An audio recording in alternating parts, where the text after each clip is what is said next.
Alô, alô! Bom dia, boa tarde, boa noite. Quando vocês estiverem escutando a gente, está no ar o primeiro 1.1 alerta de emergência, porque o primeiro foi um piloto que vocês talvez nunca vá para o ar, mas o alerta de resenha aqui é uma conversa entre eu e o Ascânio, dois jornalistas, o Ascânio que tá pós-graduando, Asca, ou pós-graduado já em Pós-graduando. pós-graduando. Me fale, você o quê? Já vai poder comentar no Globo News? Como é que é esse negócio aí? Políticas e relações internacionais, mano. Olha ele, que orgulho, que orgulho. Vai tirar. O Ascânio, quando a gente se conheceu, gente, ele tinha um cabelão roqueiro que era assustador. Sempre deu muito medo nas pessoas, assim. Ele tinha um shape. Hoje você tá maior do que você era do que antes, ou hoje você tá mais. Eu tô maior, mano. Eu tô Tá com maior. 100 quilos.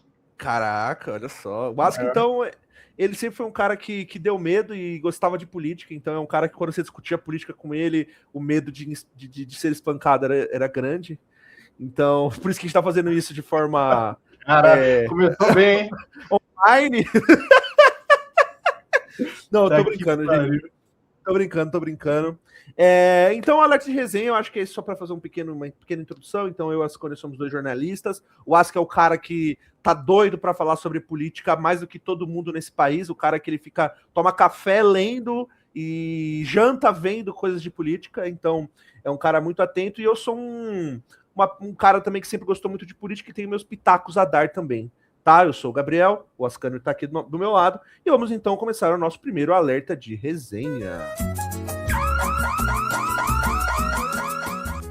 O grande assunto da semana. Estamos no dia 9/4, eu acho que eu vou sempre frisar isso, nossos programas, porque nossos programas eles podem envelhecer que nem leite. Então é muito. A gente tem que ter um bom pezinho na história do que está acontecendo. Né? No dia 9/4, a gente pode dizer que o Trump é arregão, ou talvez ele só é arregão porque Israel não consegue tirar ele dessa luta, que ele simplesmente fala, cara, eu às vezes fico pensando, assim, eu não sei se o Trump fala isso, mas às vezes eu imagino que lá no fundo ele fala assim, por que eu fui me meter nesse lugar, sabe? Ou a gente tá esperando demais, um tipo de culpa que o Trump talvez ele não tenha. Enfim, Aski, o que você me diz aí sobre essa primeira questãozinha, a primeira pauta sobre o Trump arregou e a partir daí a gente começa a conversar sobre coisas um pouquinho mais profundas. Vamos embora. Perfeito. Primeiramente, bem-vindos a todos ao primeiro alerta de resenha. E sobre Donald Trump, que foi literalmente Taco Tuesday, né? Que foi numa terça-feira, em homenagem ao seu LeBron James, meteu Trump's Always Chickens Out. Eu não tenho certeza se ele realmente arregou. Talvez ele tenha arregado, mas não pelos motivos que todo mundo acredita, de que ele arregou por conta do quão caro a guerra ficou para ele, porque talvez ele tenha arregado pelas declarações dos últimos 3, 4 dias e toda a pressão que não só econômica que ele vinha sofrendo, mas nesse momento foi uma pressão política, principalmente de aliados, porque declarações de exterminar uma civilização não cabem mais. Não é a Alemanha de 1930. É o plano final do extermínio de judeus. É assustador. Esse tipo de declaração é assustador. Então, naquele exato momento, não no contexto todo da guerra, mas naquele momento, eu acredito que ele voltou atrás por pressão das últimas declarações. Porque elas não são pequenas, irmão. Não dá para tratar com pequenez o que foi dito. É abertamente um genocídio. É abertamente romper com todo o direito internacional, que já vem sendo rompido pelos Estados Unidos há algum tempo. Mas você romper qualquer base declarando algo assim, não cabe mais. Não dá. Simplesmente não dá. Eu acho que aí uma coisa que eu eu concordo com você que é ultrajante ler o que ele falou ali, né? Ele escalonou a ideia, e tipo assim, e é muito louco que, inclusive, saiu The Boys, né? Saiu The Boys essa semana, inclusive, porque The Boys é uma grande alegoria. Ele já deixou de ser uma alegoria, mas é uma grande. Uma série interessante pra gente ver essa coisa dos Estados Unidos e tal. E aí eu acho que isso parece coisa de vilão de filme, que você fala assim, cara, isso tá muito bizarro do que tá acontecendo. Mas eu acho que aí já vou puxar o que você tá falando pra gente ir pra um gancho, pra ir pra guerra no geral, porque eu acho que a gente tem que falar sobre o grande problema do que a gente tá falando é sobre Israel, que é o seguinte, né? O que espanta basicamente a gente é o Trump dizer isso de uma forma tão literal e tão tipo, estou dando voz às vozes da minha cabeça, né? Lá no fundo, ele poderia sim pensar, puta, vou acabar com essa população inteira, eu posso. Porque assim, é uma pressão econômica, é uma pressão política, mas se ele quisesse realmente falar assim, tá bom, é isso que vai ser, ele teria todo o dinheiro do mundo, ou não do mundo, mas assim, no sentido prático, ele poderia estender essa guerra. Ele falou, tá bom, eu vou estender esse negócio até onde eu quisesse. No sentido prático. E fora que quando você analisa, utilizando os dois últimos grandes conflitos militares dos Estados Unidos, que demandou tempo dentro desses conflitos militares, que foi Vietnã e a Coreia, os Estados Unidos saem desses locais com a estratégia da terra arrasada. Ele terraplanou esses locais. Ele lançou bombardeios ao ponto desses locais ficarem irreconhecíveis. E não se surpreende, e não me surpreenderia, caso esse cessar-fogo, que é extremamente frágil, cessar-fogo anunciado, cara, os Estados Unidos têm 50 mil militares na região, mano. Grande parte dos marines de elite. Nesse período dos últimos 3 dias, qualquer site aí de movimentações de aviões na região, você vê inúmeros aviões da Força Aérea Americana vindo para lá para reabastecer combustível, munição. Não dá para se tirar da jogada de que o poderio militar americano ali não seja para uma última cartada. Olha, sim, eu vou anunciar a vitória depois de eu dizimar vocês. Sim, sim. É isso que é muito assustador. É muito assustador. Então, até por isso, eu queria muito chamar, porque isso é a grande questão. Se a gente sabe que os Estados Unidos conseguiria terraplanar um país inteiro, a gente sabe que eles conseguem fazer isso, e eles dão esse passo atrás, que ele é uma questão muito frágil, mas eles dão esse passo atrás, teoricamente, a gente tem até um assunto que a gente ficou devendo no programa piloto, mas a gente precisa falar, que é justamente Israel, Líbano, Paquistão, toda essa área, o que tem acontecido ali. Então eu queria começar um pouco por isso, justamente sobre assim, da mesma forma que os Estados Unidos falou, não, vou dar um passo atrás, Israel olhou para o horizonte e falou, foda-se, basicamente, vou continuar a minha guerra aqui, e basicamente arrasta os Estados Unidos. Arrasta não, porque é como se, né? É tipo aquela frase. O que acontece, o que as pessoas falam muitas vezes, é como se Israel tivesse algum tipo de poder sobre os Estados Unidos, né? E acho que até tem algum nível de persuasão, mas é aquela frase geral que as mães falam assim. Eita, vou falar de Israel. Meu Deus. É aquela famosa frase, assim, e é bom editar, viu? Alguém edita isso depois. Que se a pessoa cair da ponte, você vai junto, né? Do lado da ponte, você vai junto.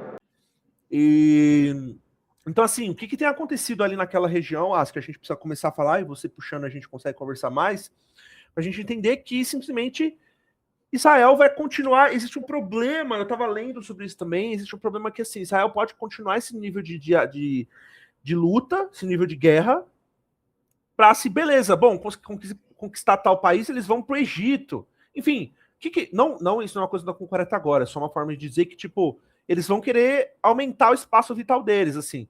O que você vê? Como você vê essa primeira parte da questão, mesmo com um passo atrás dos Estados Unidos? Cara, tudo isso tem que ter um contexto. Quando a gente trabalha com geopolítica, e querendo ou não, geopolítica é uma pseudociência, porque é prever algo que a gente não tem certeza. Mas a base ela não é pseudociência, porque a base da geopolítica é história. E a gente tem que entender, por exemplo, Israel no sul do Líbano. Não é a primeira vez.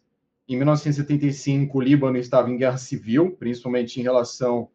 era um país extremamente fragilizado, era um país onde as alas mais marginalizadas dos muçulmanos não aceitavam muito bem o grande poder da elite cristã maronita, né? Que seriam os cristãos. É uma ala cristã do Oriente Médio, especialmente ali no Líbano. É uma guerra civil que se inicia a partir desse porém.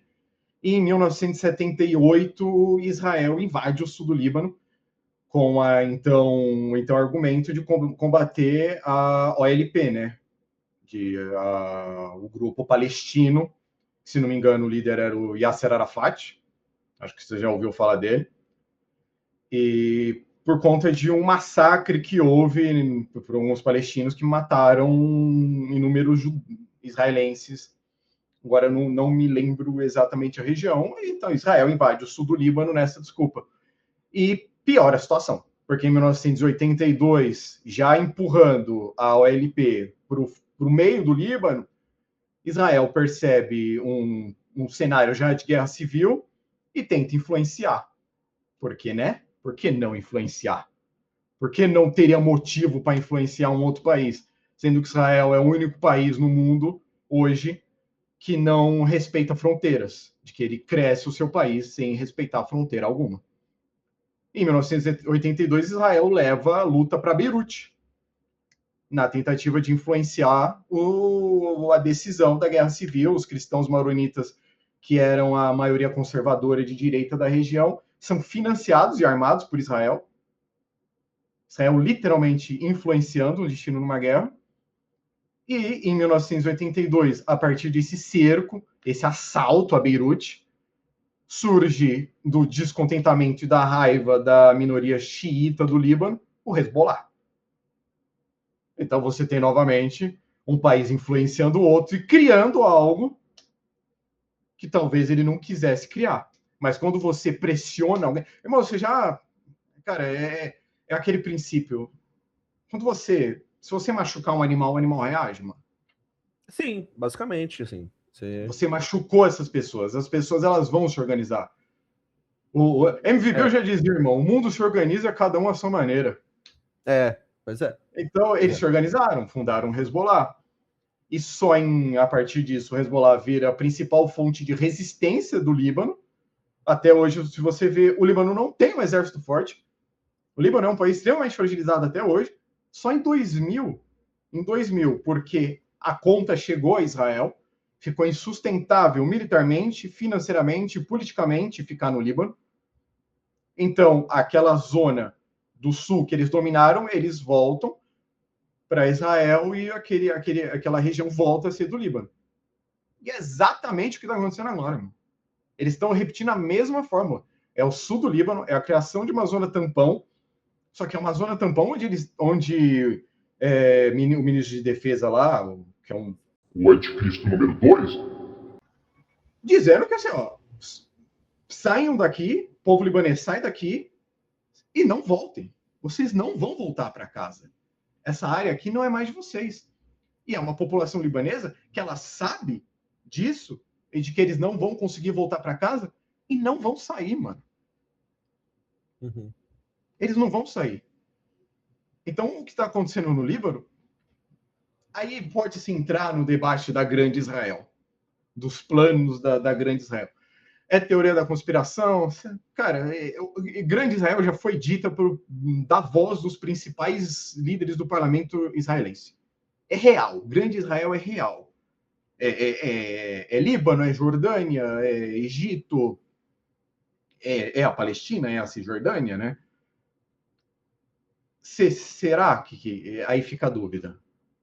Por quê? Por quê? É real o plano de Grande Israel ali no Líbano? Particularmente, isso é opinião, isso não é fato, para deixar bem claro. Acredito que sim. Eu acredito que sim. O Hezbollah. Eu também acredito que sim. Eu acho que é uma. Eu também acredito. Eu acho que. A questão nem é. o fogo da palavra acreditar é complicado, mas assim, a gente não precisa ficar na questão será que é ou não, a gente só precisa analisar os fatos que estão acontecendo de Israel simplesmente Só para invadindo.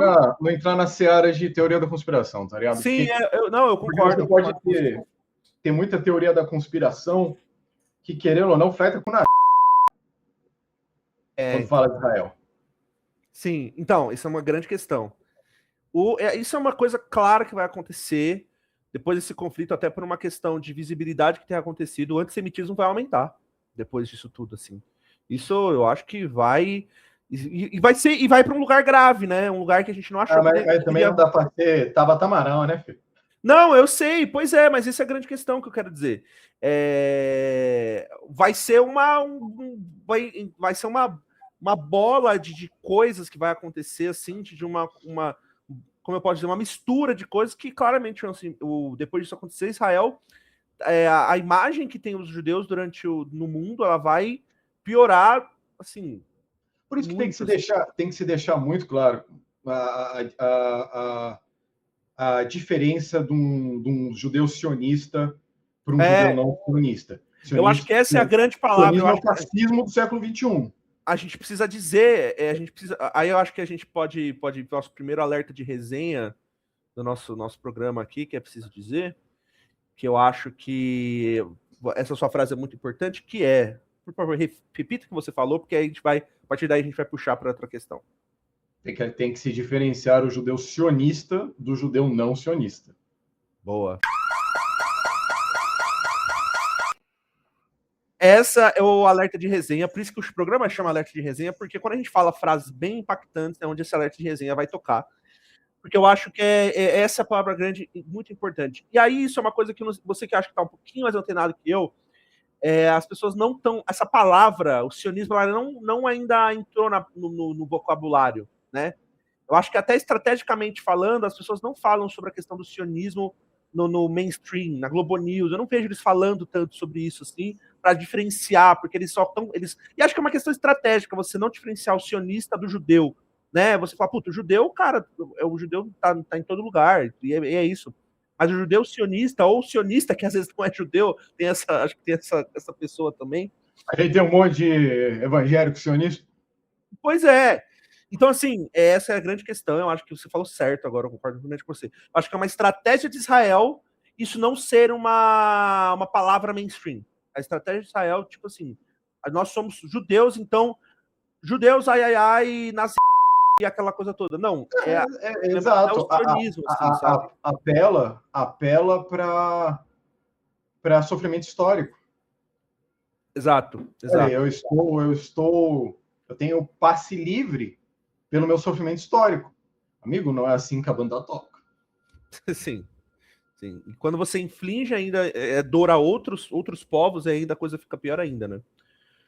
A coisa fica pior ainda. Enfim, vamos então aproveitar esse embalo que a gente está ali na região, no mapa, né? A gente está na região ali. Eu acho que a gente precisa então começar a falar então sobre.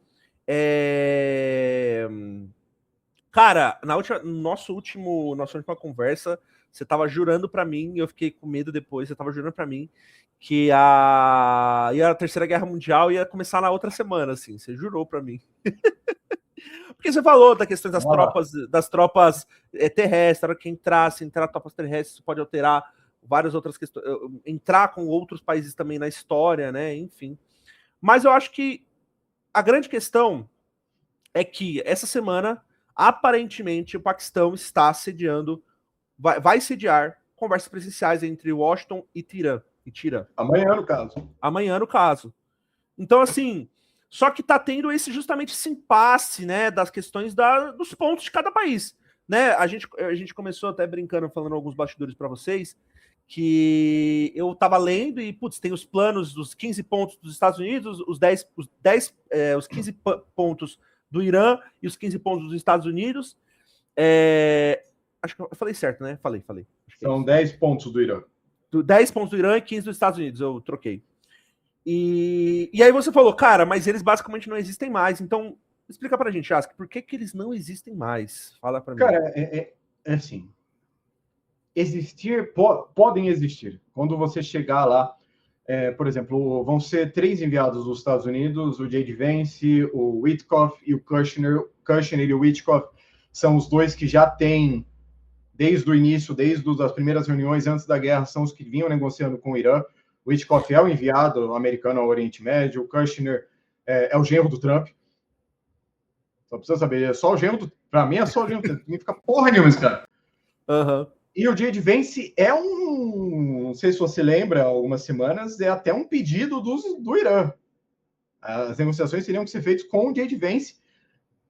Acredito eu também pela ideia do J.D. Vance ser aquela ala do MAGA anti-guerra.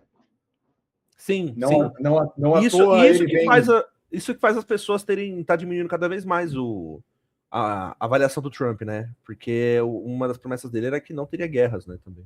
Exato, e o J.D. Vance vem falando nada. A única coisa que ele falou, que ele disse que na idade ET são demônios. Eles são demônios? Meu Deus do céu. Na guerra tá online, é isso que você tem para falar? Bem, Pois é. Então é o enviado lá, os 2 representantes do Irã é o chefe do parlamento, e que agora eu não me recordo o nome, e o ministro de Relações Exteriores do Irã, que fala geralmente na ONU, o Arati, que também vai para Islamabad, são 2 representantes do Irã. Esses pontos, cara, é muito interessante, porque quando o Trump anuncia o cessar-fogo, ele fala de que os 10 pontos iranianos seriam viáveis. Depois a Catherine Levitt, eu não me recordo o nome dela agora. Levitsky. A porta-voz da Casa Branca. Disse que o Trump isso. leu os 10 pontos lá e jogou fora. Que não seriam, que não é sobre esses 10 pontos que eles vão trabalhar. Porque, querendo ou não, para os Estados Unidos são 10 pontos que... Assim, não vou nomear os 10 pontos exatamente, mas o Irã continuar enriquecendo urânio. Basicamente, era como se, assim, eles estivessem impondo, e aí o Irã, eu sou time Irã, gente, tá tudo certo, mas tivesse assim, vocês estão, o Irã vai impor a derrota nominalmente para os Estados Unidos, vai ser, cada ponto daquele é sensacional, diz basicamente, os Estados Unidos perdeu, é como dizer isso na testa do Trump, assim, os Estados Unidos perdeu. Né? O que é muito foda é porque, cara, é um acordo, qualquer acordo, se eu fazer um acordo aqui com você, cada um tem que ceder algo. Uhum. Porque senão não era acordo, não chamava acordo. E é por isso que e também o pessoal, as pessoas esticam a corda, isso é acordo também, o pessoal estica a corda para depois ir negociando. Só que tem pontos muito específicos, por exemplo, o Irã vai cobrar cerca de 2 milhões de dólares, e até estão dizendo que em criptomoeda, para passar por cima das sanções americanas, junto com o Oman, o que tem que ser dito, junto com o Oman, o Irã vai cobrar 2 milhões de dólares de pedágio ali, meter o Tarcísio no Estreito de Hormuz, meter um pedágiozinho ali para cobrar. Esse ponto, vamos ver se os Estados Unidos vai aceitar, porque é dizer para o Irã que o Estreito de Hormuz é dele. Por mais que eu já tinha comentado com você a primeira vez, quando a gente fala de águas internacionais, as águas internacionais até 12 milhas náuticas da costa do Irã pertencem ao Irã. Isso não significa que a passagem de petroleiros da região pertencem ao Irã. Que aquela região não é um canal do Panamá, sabe? Então, não que aquilo é internacional. É uma região internacional. Todos passam por ali. Agora o Irã vai querer cobrar. O bagulho agora é meu. Isto é uma realidade que o mundo vai ter que entender. O Estreito de Hormuz não vai voltar a ser o que era antes da guerra. Não tem como, mano. Acabou. Essa porra acabou. Se quisesse que fosse 60 dólares o barril, não tinha entrado nessa brincadeira. Entendeu? Só que aí tem o enriquecimento de urânio, que o Irã faz parte do acordo de não proliferação de armas nucleares. Esse acordo permite que um país que seja vigiado, né? Que a organização consiga verificar o enriquecimento desse urânio permite que esse país enriqueça urânio ao ponto do uso civil, que é o uso energético da substância, né? Sim. Aí a gente entra também em 2015, o Obama fez um acordo, muito se lembra desse acordo sendo um acordo Obama, né? Mas não foi só Obama. China, Rússia, Alemanha, União Europeia participaram desse acordo também. É um acordo que garantiria ao Irã alívio nas sanções, porque lembrando, o Irã é um dos países mais sancionados do mundo também. Sim. Garantiria alívio nas sanções e, assim, permitiria que o Irã enriquecesse o urânio a fins cívicos, também com pessoas monitorando e tal. Em 2000, se não me engano, foi o acordo do Obama, né? Que vou chamar de acordo Obama, tá? O acordo do Obama foi em 2015. Em 2018, no Trump 1, foi o Obama 2, no Trump 1, o Trump sai desse acordo. Cara, isso é muito louco, né? Ele basicamente ele tá querendo o que já foi acordado antes, né? Então, aí que tá. Ele não quer, porque ele sai do acordo, porque ele não queria nem que o Irã enriquecesse ao ponto cívico. Sim, sim. Eu acho que essa é a grande tônica do que acontece com o Trump, que ele é um bravateiro de primeira, que agora que ele tá começando a botar... Porque, assim, o Trump 1 foi... Se não tivesse pandemia, seria um mundo... Seria bravatas atrás de bravatas, né? É isso que o pessoal fala muito sobre o que aconteceu no Trump 1, foi que ele ganhou, nem ele tinha esperança de ganhar do jeito que ele ganhou, tanto é que ele não tinha equipe pro primeiro dia de governo dele, assim. Ele não estava ainda sem saber o que fazer. Ele chega para esse segundo mandato com vontade de fazer história, né? Ele com vontade de, assim... e aí ele basicamente tá fazendo estelionato eleitoral, né? Com a população de lá, dos Estados Unidos, e aí a gente também... É fogo, a gente acaba falando muito dos Estados Unidos que tá acontecendo lá, mas eu acho que a gente precisava também falar um pouquinho, porque senão, isso é uma coisa que a gente conversou depois, né, que a gente acaba indo para os Estados Unidos de qualquer forma, mas você tocou num assunto muito interessante sobre como isso vai mexer na realidade dos países, de vários países com relação ao petróleo, né? E agora o barril, a gente viu até antes aqui do programa, o barril tá R$97. Dólares. Então eu queria... Dólares, reais, nossa, se fosse R$97, tava... Tá barato esse barril, hein, mano? Mas assim, o que eu ia dizer, e a gente poderia tratar um pouco também, assim, sobre como, cara, a China e os elétricos dela vai sair feliz demais dessa história, né? Pensando aqui, mas... A China que até de acordo com quando sai a notícia do cessar-fogo, a própria Associated Press diz que a China não foi necessariamente uma das mediadoras, mas ela sabe que o Paquistão estava para apresentar um novo acordo formulado e ela tem conversas com o Irã pedindo para o Irã ser bem, olha, vamos lá, vamos negociar, vamos acalmar os nervos.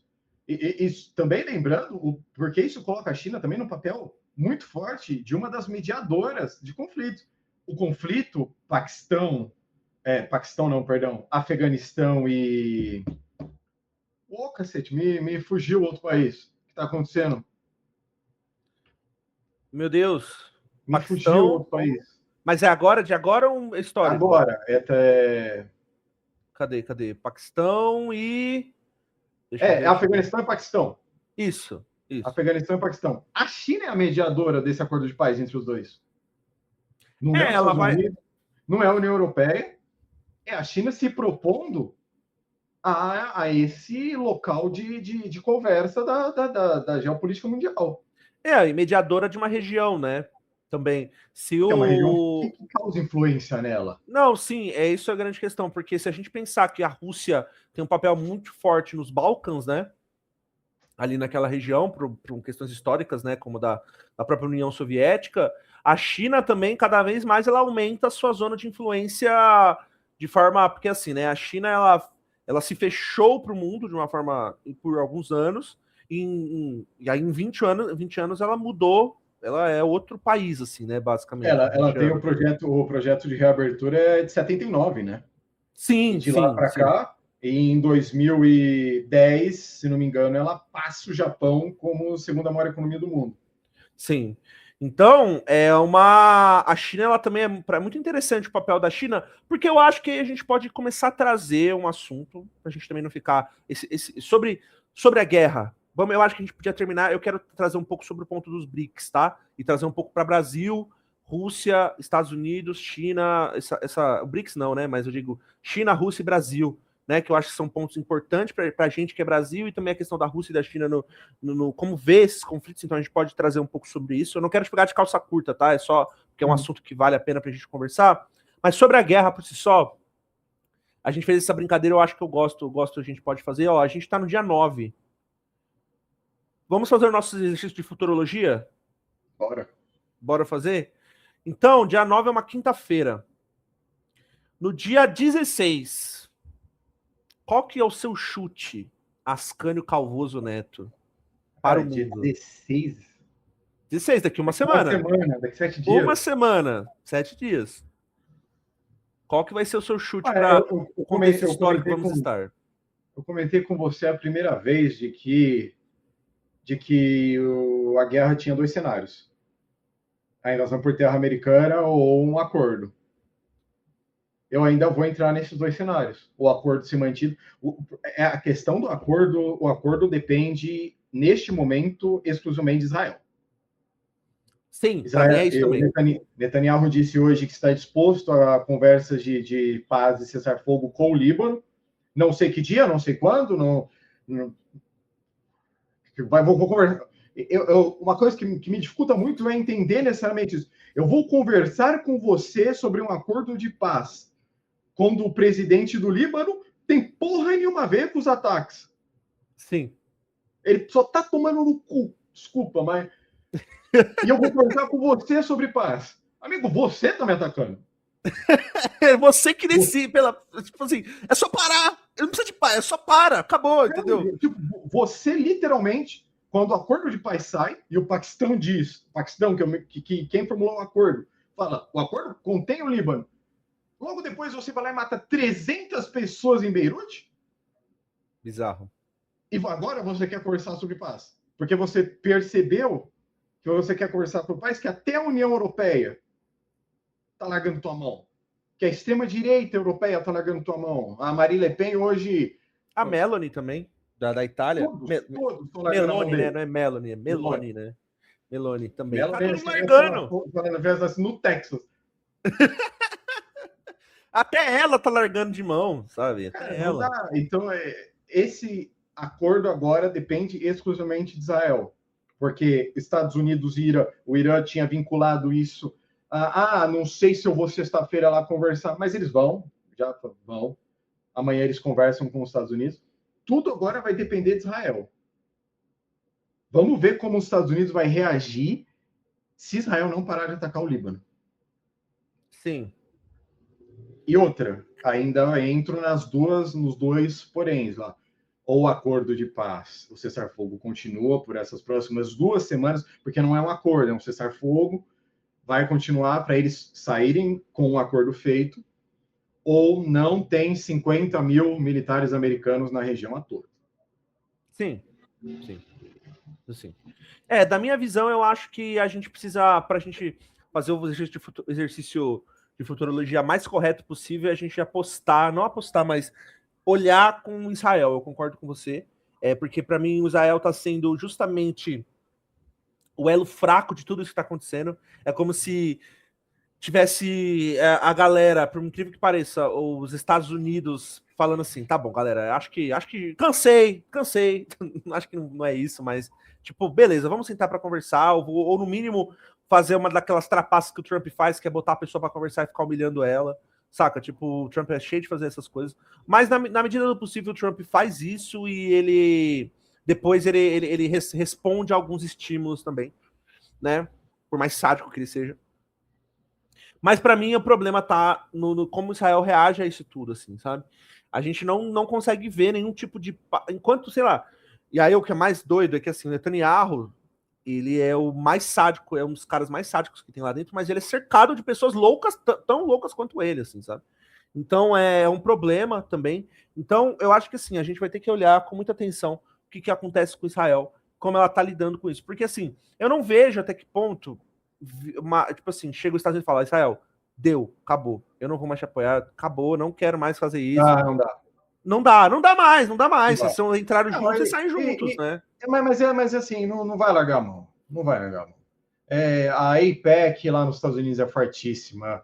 É muito ruim falar de lobby sionista nos Estados Unidos e não entrar em searas muito trevosas da conversa.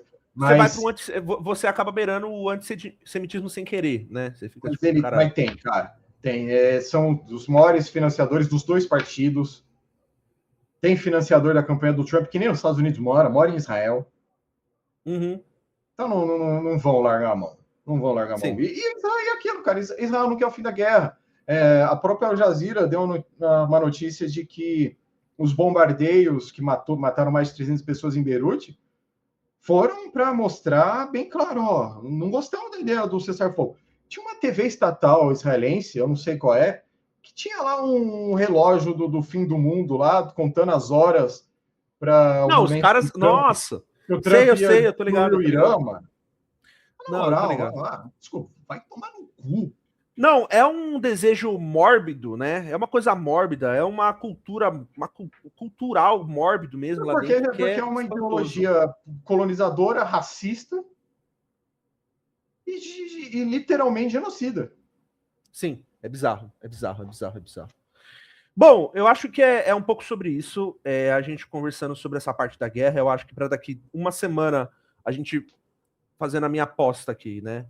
Não façam bets, tá? É só uma aposta entre uma ideia aqui. E nem mercado de previsão, tá? Mercado de previsão também. Mercado de previsão. Não é para postar que vai cair uma bomba, não sei aonde.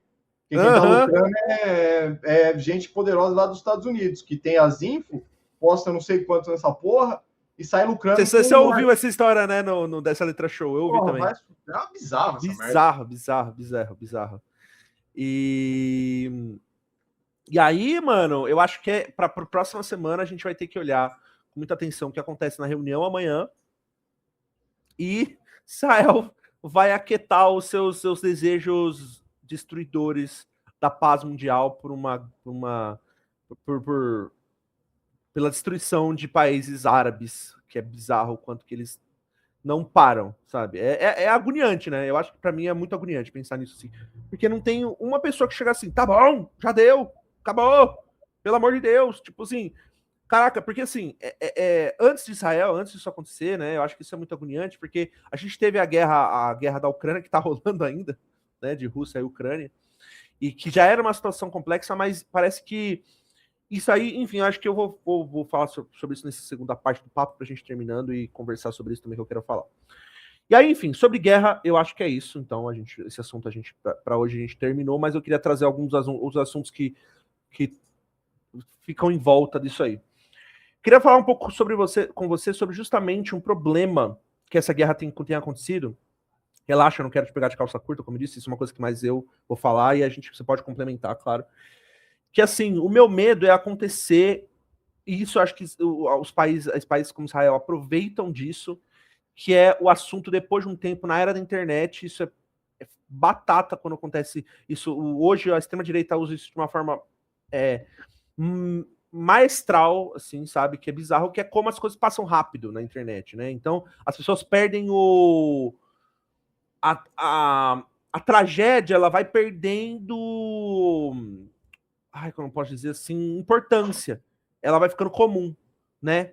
Então, a minha preocupação, e aí eu acho que normalizar a parada, né? Normalizando, assim, sabe? Então, meu medo com relação a Israel é que, assim, você falou no começo do programa sobre, tipo, pô, é um absurdo ele falar sobre isso e tal, é literalmente dizer que vai fazer um genocídio. Só que eu fiquei pensando, corta para Israel fazendo um genocídio há 20 anos, há 30 anos, assim, tipo, de uma população palestina, só que ninguém falava sobre isso. Ninguém estava falando sobre isso, né? As pessoas falavam, claro, mas hoje a gente está vendo cada vez mais o mainstream falando sobre os problemas de Israel, os países largando de mão a própria região, né? O próprio país. Então eu acho que é isso que me preocupa. é que até que ponto Israel quer justamente esticar isso para ter um momento do tipo, eles estão lá em guerra e deixa eles. Sabe, eu fico com esse questão, só que acontece, eles tomaram na bunda, por quê? O Estreito de Hormuz não é brincadeira, né? O Estreito de Hormuz afeta todos os países. Assim, 20% do petróleo mundial, irmão. Sim. Então, eu acho que foi um erro. Eu li um cara, eu não vou saber a fonte aqui, eu devia saber, mas um cara que vai sair depois das primeiras reuniões para aprovarem os ataques, né, dos Estados Unidos. Israel chegou lá falando pro Trump, isso de pessoas lá dentro, fontes lá dentro. Israel chegou falando do Trump que assim, vai ser uma guerra rápida, a gente vai trocar o regime, a gente vai começar a incitar, essa mesma tradição que você falou, a gente vai incitar uma revolta popular, revolução. E o Trump, ele ficou ouvindo aquilo, só que, tipo assim, tinha pessoas que claramente discordavam do que estava acontecendo, porque o serviço de inteligência, ninguém no estado de serviço de inteligência, ele demitiu muitas pessoas que eram serviço de inteligência, pessoas que sabiam o nível de problema que seria brigar com o Irã, né? É uma guerra assimétrica. O que se fala, acho que essa é a frase, é uma guerra assimétrica, mas é uma guerra que ela foi para um lugar de espírito nacional. E assim, amigão, a hora que isso se torna um espírito nacional de uma guerra assimétrica, os Estados Unidos está ferrado, assim, tá? No sentido ferrado, não que vai ter bomba nos Estados Unidos, mas vai gastar muito dinheiro para ter que ganhar esse tipo de guerra. Então, assim, é só essa grande questão é que onde eu quero chegar o meu medo é que Israel ele vá só normalizando e tentando, e daqui a pouco o problema vai ser outro país, daqui a pouco não tem mais Líbano, não tem mais Paquistão, não tem, daqui a pouco eles estão, enfim. O que você pensa também sobre isso, sobre como eles também, Israel, essa estratégia de querer esticar cada vez mais isso e, enfim, o que você acha também? Você acha que faz sentido o que eu falei também? Enfim, cara, é que assim, Israel sabe, não dá para tirar isso do Netanyahu, ele sabe vender o peixe, mano. Ele vende essa porra muito bem. O New York Times deu uma notícia, uma matéria bem grande, bem detalhada, sobre como os Estados Unidos foi levado a essa guerra. E foi. Eu citei a fonte. Eu citei a fonte do New York Times sem saber que era do New York Times. Tá bom, então. Mas é do New York Times. Que foi literalmente o que disseram que foi apenas um sounds good to me, né? Que o Trump mandou, né? Tipo, pra mim parece bom, porque o Israel chegou lá com 4 slides, mano. Foi uma apresentação de 8ª série. Meteram 4 slides falando, primeiro a gente mata os cabeça, depois destrói o poderio militar deles, inicia uma revolução e coloca a gente que a gente quer lá. Seriam provavelmente o Reza Pahlavi, o descendente de lá, que é a monarquia iraniana, que é um bando de playboy que não pisa no Irã há séculos. A CIA depois chegou o Trump, algum tempo depois, falou, isso aqui é balela, mano. Uhum. Isso aqui é papo furado. Foi exatamente isso que eu li. Foi exatamente isso que eu li também. Porque não é real, não é factível, não tem materialidade, não vai acontecer. O Irã não é a Venezuela. Não vão, por mais que tenha os contra-regime, ninguém vai entregar o Ayatollah, ninguém vai entregar a Guarda Revolucionária. Você não vai pôr alguém lá. Civilização de mais de 3 mil anos. O país de proporções gigantescas territoriais. Não é fácil. Mas ele comprou o lado israelense. Ele acreditou. E pessoas que poderiam ter falado, olha, vai dar merda. Isso aqui não convence ninguém.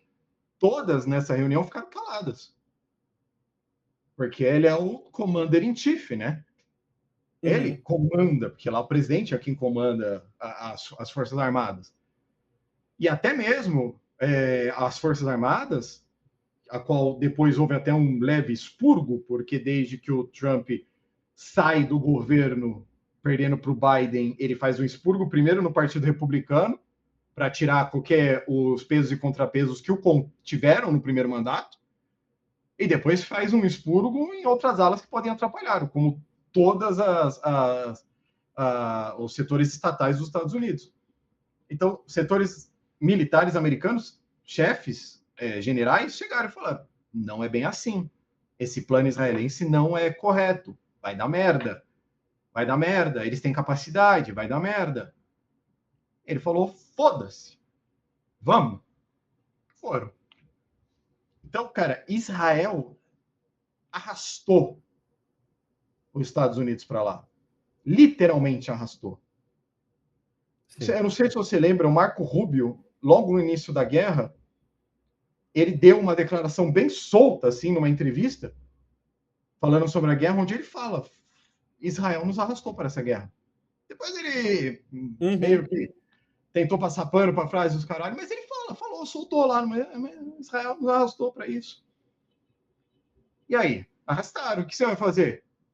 O ganho político para o Netanyahu é muito maior. O Netanyahu está se mantendo no poder na base de guerra. Porque ele é investigado por altas corrupções. Ele também tem uma oposição dentro de Israel em algum ponto também. Ele estava para ser... Ele, dentro das eleições, antes disso tudo acontecer, ele não era tão queridinho assim também, lá dentro de Israel. Ele tinha outros votos de outras pessoas também querendo mudar, né? Também. Ele tinha uma oposição muito forte. Só que mesmo essa oposição a ele, ela é sionista. Então, quando ele enfrenta o Hamas, ele vai de encontro e comete o que cometeu em Gaza, o genocídio em Gaza. Ele ganha esse apoio novamente. E fora que ele também é investigado pelo que aconteceu, que levou a Gaza, né? As mortes dos pouco mais de, se não me engano, 1.000 israelenses no primeiro ataque do Hamas, da falha de inteligência de como não prever isso. Então ele também é investigado com essas mortes na conta dele. Só que o ganho político dele é se manter na base de guerra, mano. Ele não quer que nenhuma guerra acabe. Porque ele se mantém. E ele mantém o poderio financeiro dele e ele mantém o poderio político, porque não é questionado. Eu acho que assim, para terminar, eu sinto cada vez mais que, aí voltando para o que a gente conversou um pouco, a imagem que Israel vai deixar para o mundo depois disso tudo, se tiver um depois ainda, porque isso eu acho que não vai acabar agora, né? Mas a imagem que Israel vai colocar me preocupa, pro sentido, me preocupa também em que o quão longe eles podem colocar. Então, puta, eles podem, cara, meter uma bomba atômica na região, sabe? A coisa pode... Quando você também... bem lembrado, né? O único país ali no Oriente Médio que possui bombas atômicas e que não faz parte do acordo. Sim. Então, é isso que me preocupa muito. Eu acho que os países árabes, se a coisa continuar do jeito que tá... cara, o que eu penso é que os países árabes ali na região... eles estão atacando o Irã, legal. Vai ter uma hora que vai começar a chegar em outras grandes potências da região ali, malandro. Eu tenho medo, de escalonar. Talvez não para um mundial, não para uma guerra mundial, mas eu acho que vai escalonar na região e Israel vai ficar sozinha nessa briga. E um comentário, eu vou pedir a licença de usar esse cara, foi aquele chefe de contra-terrorismo dos Estados Unidos que pediu uma demissão algumas semanas atrás, ao qual eu comentei já com você que as críticas dele em Israel não podem ser confundidas com o antisionismo, e sim, são críticas porque ele é nazi. Lembrar muito que ele é nazi, tá? Só que hoje ele fez um comentário a respeito do que se fala do Trump avaliar sair da OTAN, porque ele está muito descontente com a OTAN, e que, no caso, na opinião dele, seria por conta de que o Trump saindo da OTAN, isso permitiria um auxílio americano a Israel, caso as ambições de Israel, a qual eu já até comentei com você aquela primeira vez, caminhem para a Turquia. Nossa. Porque a Turquia é membro da OTAN. Sim. E os Estados Unidos não estando na OTAN, desculpa, novamente, é um comentário de uma... Não leva essa porra a sério, tá? Eu só repetindo o comentário. Quem vai editar também dá uma ajudada aí também no alerta, dá uma ajudada nisso aí também. E vai ter que cortar a palavra na... essa porra não sobe, mano. Now the world don't move. Sim.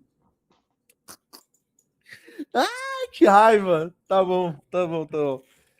Mas, só para complementar, eu vou terminar o que eu falar, só para complementar, é porque ele tá começando a abrir as asinhas porque ele reclamando da OTAN e ele tá começando a voltar a ameaçar a Groenlândia de novo, né? Também. Ah, falou umas bobagens, né? Chamou de Sim. ilha de gelo mal administrada. Sim. Ele voltou a abrir as asinhas sobre isso para dar uma ameaçada na OTAN de novo, assim, sabe? Cara, Mano, que mundo que esse filho da puta, desculpa também, por favor, me bipem quando eu falar isso, assim. Mas que mundo, cara. É meio surreal, mas é cíclico e surreal ao mesmo tempo, né? A história é complicado. Uma hora isso acontecer de novo, sabe? Então, e acho que cada vez, talvez no próximo programa, isso vai afetar muito o Brasil. A gente pode falar mais sobre o Brasil no próximo programa, porque as eleições aqui vão ser cada vez mais importantes. Justamente por isso.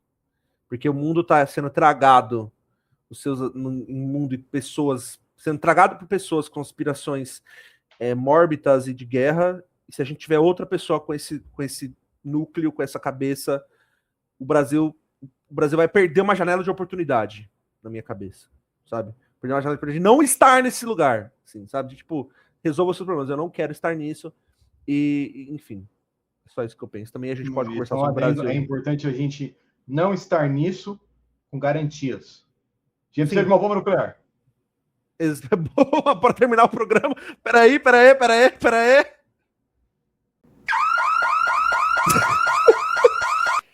É aquilo, irmão. Bomba nuclear não é arma de guerra, é arma de diálogo. Exatamente. Por que você acha que é o Paquistão que está fazendo um acordo? Eles têm bomba. Por que nos Estados Unidos não voltou para a Coreia do Norte? Bomba nuclear e mísseis balísticos. É isso aí. E proximidade, né? Porque os mísseis atingem os Estados Unidos também, da Coreia. E chega lá. Porra, se não chega. Acho que é isso então para hoje. Agradecer a todos. Espero que vocês gostem. Para as 4 pessoas que vão ouvir a gente, aquele abraço. Quem sabe um dia seremos mais de 1.000, mais de 2.000, mais de 3.000, e enfim. É nóis, um abraço. Alete Resenha finalizado. Beijo, tchau.